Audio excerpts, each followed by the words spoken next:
Abusua ye mama kwa abasronko so de bagana politics avenue so. Abusua mama ye mbura yensem. Abusua so hwe ya no share no subscribe no hit notification bell no so amai.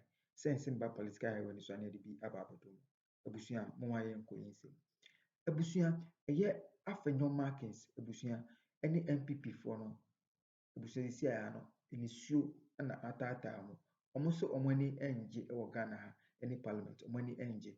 Abusua de ben nasi Afenyo Markins de achopa pa Mahama acho his excellency say boni bia a ekoso ewo omafa bia on fa chem that do me and do you eye ekoso Ghana ase no osre eye John Dramani Mahama say on fa ne bono nche na emre bi na omomo wo abema na say NPP wo abema no eye NDC for ni bi edi boni ba omutumi ede che oma na say omu yom free ti da omoda criminal a cases na down so no osre eye John Dramani Mahama say ede ombra for and I say on find enchomo obuso mum yenko ti nsema eye Afenyo Markins kai eni nchichi mu bia Black Rasta ede mai e ba de jaka beto so begging.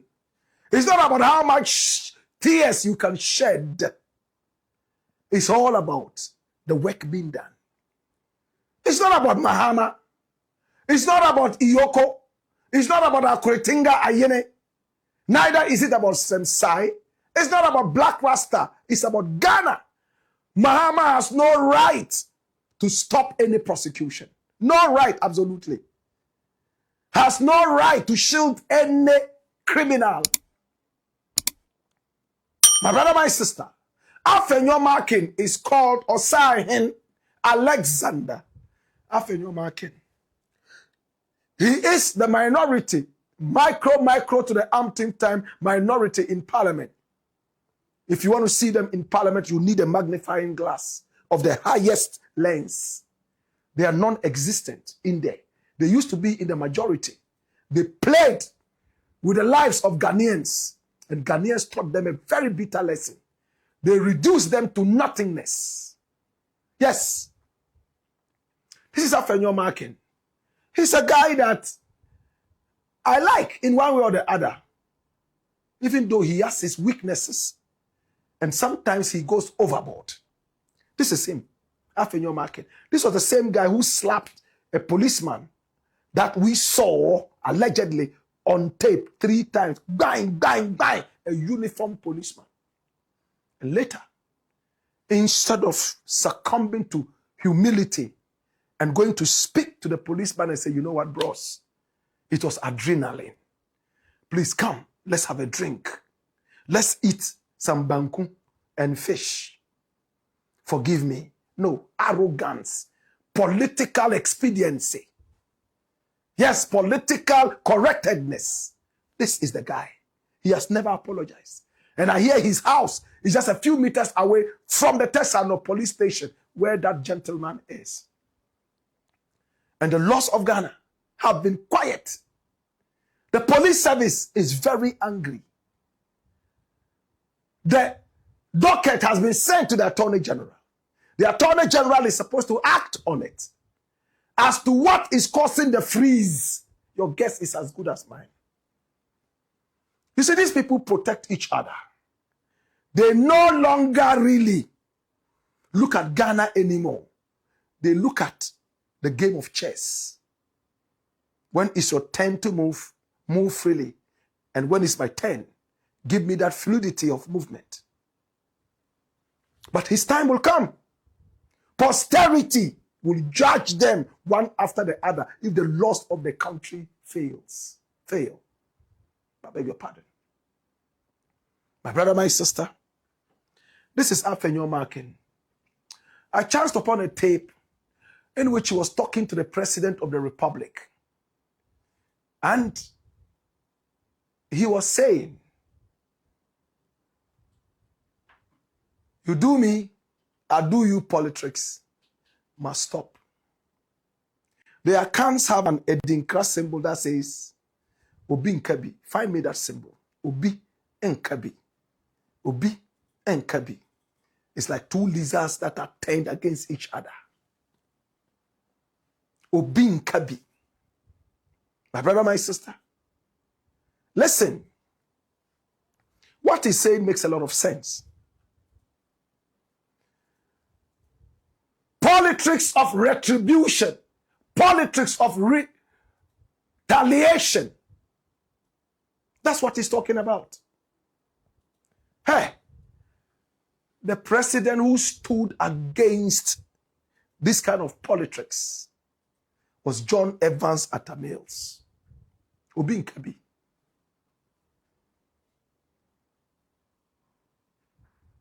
Nobody buys the other. That's it. My brother, my sister, Afenyo Markins spoke in the days of John Evans Atta Mills. Rawlings was pushing him. That was his political mentor.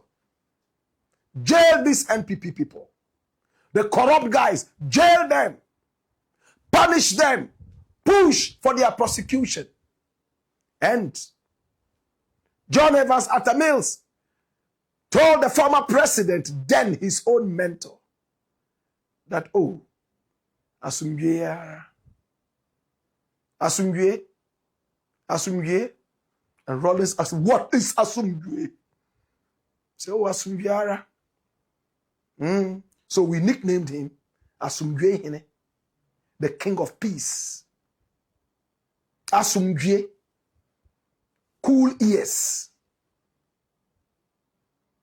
We nicknamed him Asumgye. He never prosecuted any member of the past regime. He said, let's start on a plain note of rehabilitation. Rehabilitation. Let us start on a plain sheet of rehabilitation. Let us do that. That was what he said. And Rawlings from that time became his enemy. No wonder, time after time, he made ridiculous remarks about John Evans Atta Mills. And even at the time, he himself said it. Rawlings himself, that when he told him to prosecute all those criminals, that's the word he liked to use, criminals. He said, oh, leave them. Oh, leave them. Me, I want to have a clean sheet. No, Rawlings didn't like that idea. He wanted them to be prosecuted. And that was where I felt that John Evans Atta Mills made a mistake. It's not for you, as president, to decide that criminals should go free. No. The nation demands justice. When are you going to get justice? Even in heaven, there's supposed to be justice. Bad people go to hell and good people go to heaven. True? Afenyo Markins spoke. Let's listen to what he said. And what did President Mahama say back? Watch this. I think that Mr. President would leave a good legacy if he's able to end this vicious cycle of you do me, I do you. My brother, I concede that we, the two political parties, have not done enough to stop this idea of political witch hunt. I concede. But there must be an end somewhere. I can speak for myself. I will not mention names. But when the 8 years of NPP, look, there was one day in the early days, 2017, I was in Winneba. A very important appointee of the Mahama administration was detained at Yoko. The wife had a little baby. And this man, I call him Wafa, a very good friend of mine. So he called me. I said, Wafa, I say, Omudimia by Yoko. Meanwhile, wife you cry akola ketwa. Ye me enu penny ye wofi. Wife are you worried? Look, I drove from Winneba to Accra, straight to Yoko, went to ACP Amwa, and I said, Counsel, it's not fair. If you finished interrogating the man, let him go. I wasn't satisfied with his response. From there, I drove to Frema, Chief of Staff. It was around 11 p.m. And by the grace of God, that respected former appointee was made to go without asking him to post some property worth the amount being investigated. I did that for several others when I was not even in leadership. And when I came into leadership, together with somebody like Napo, sometimes people don't know who Napo is. The right time will come, we'll talk about him. Napo, Kandapa, Gabi. Sometimes people attack him. He is always being attacked here and there. We did a lot of night walking into ensuring that certain excesses are not pursued. I wouldn't say we 100% achieved what had to be achieved. All right? There were still some excesses and all of that. I am saying that the NDC getting this opportunity, it is true that some of them are bitter as a result of certain excesses during the Akufo-Addo administration. I concede. But we are a country. We are a democracy. Can't we pause and say that let's end this? Now, finally, I am making that call on Mr. President because of the great respect I have for him. That Mr. President, you can make it happen so that it makes life easy for those of us who are also moderates on the NPP side. That when Dr. Bawumia assumes office in 2029 and anybody is being attacked, we can call whoever out.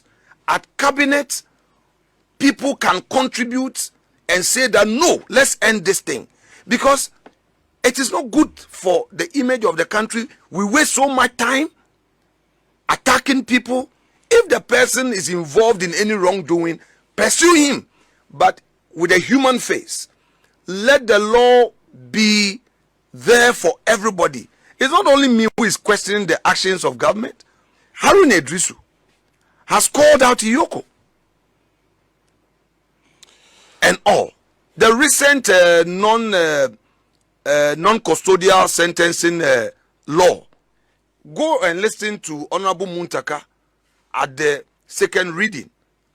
He spoke about some of these excesses in our system. So all I'm saying is that Mr. President has a golden opportunity to leave us with a legacy that would say that no to the vicious cycle of you do me, I do you. I will celebrate him if he's able to achieve that. That is the only demand I would want to make of him.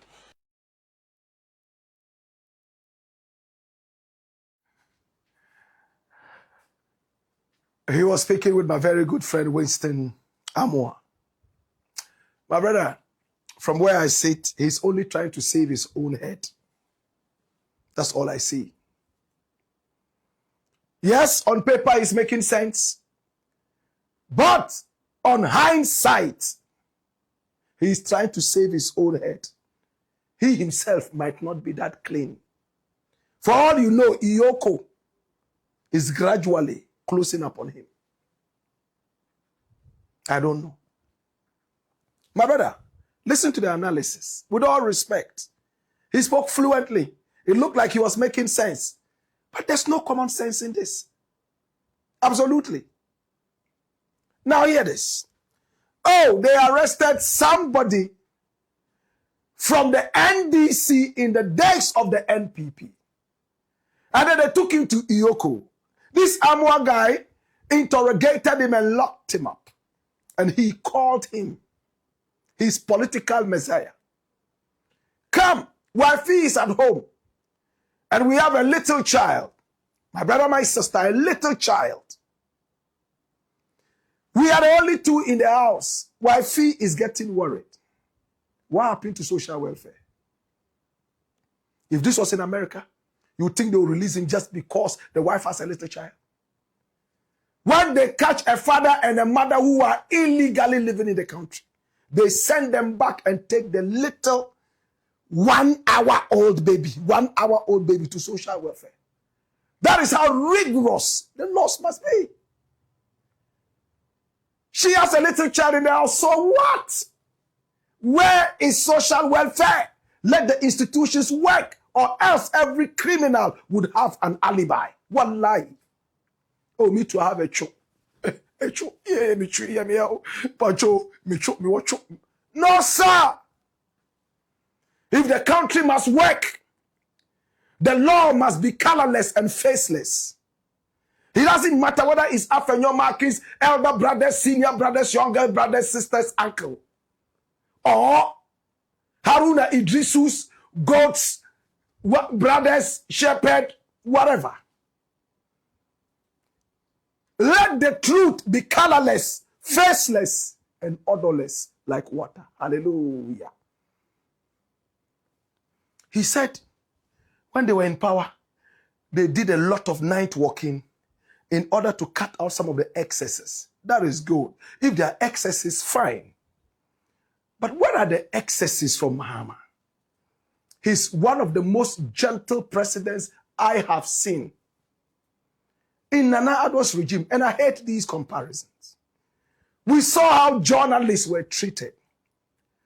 Manasseh Azure was chased out of the country. He ran all the way to South Africa. And when he came home, 24/7, he had armed policemen holding guns as long as fufu pistols guarding him. In the days of Nana Addo, my brother, my sister, we saw what happened. And Afenyo Markins says, yes, there were excesses on both sides. I do you, you do me. Me too, I do you, you do me. You do me, me too, I do you.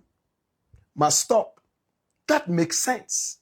But my brother, if I do you, you do me, it's all about giving favors to political partners and cliques and cronies. No, sir. That's not what we're looking for. No. Ha! Whoever was in Ioko's custody, my brother, my sister, should be there. As long as investigations are going on legally, there should be a reason. Let the law work. If they free him and he runs away. This was what happened to Ajua Safo. That she had a baby. Listen to this nonsense. Ajua Safo had a baby. She was breastfeeding. And she had been nominated for a ministerial position that had to do with babies, women, children, and social welfare.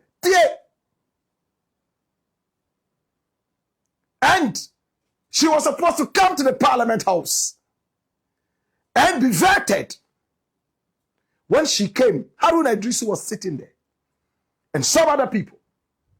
Her vetting was the shortest. And the reason was that she was breastfeeding. And she had to go home and feed her baby. What happened to feeding bottles where women squeeze milk into? What was wrong with her bringing her baby to the Parliament House? Or better still, it could have been conducted on Zoom for all of us to see in the comfort of her home. Our mothers carry us on their backs and carry sacks of cassava. They are sweating and moving. You cannot bring your baby to the Parliament House to sit down for an hour or so to be vetted. No, they gave her the most abysmal vetting, and she became the worst minister ever in the history of this nation. Maybe only next to Kobo Edusei and Amoaten, who took heroin and cocaine to America, wherever he went to. This nonchalance must stop. This apartheid behavior must stop. Political favors. Oh, these are my friends. So we are in power. Let us give them a favor. When we also come, we give them favor. That is the true I do you, you do me. Political favors to cronies, the nation will never develop. Afenyo Markins should have told him, I believe in the law. Can you say this in America? Can you say this in Japan, in China?